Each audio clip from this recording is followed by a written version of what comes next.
பல்லாவரம் அடுத்த பம்மல் நாகல்கேணி 12வது வார்டு பகுதியில் மறைந்த தேமுதிக கழக தலைவர் கேப்டன் விஜயகாந்த் அவர்களின் முதலாம் ஆண்டு குரு பூஜை மற்றும் நினைவேந்தல் நிகழ்ச்சி மாவட்ட இளைஞரணி துணை செயலாளர் ஜெயபிரகாஷ் தலைமையில் நடைபெற்றது.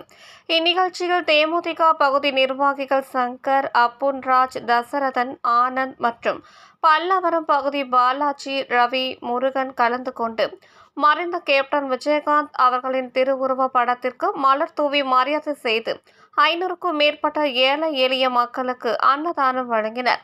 இதில் மகளிர் அணி உட்பட ஏராளமானோர் கலந்து கொண்டனர்.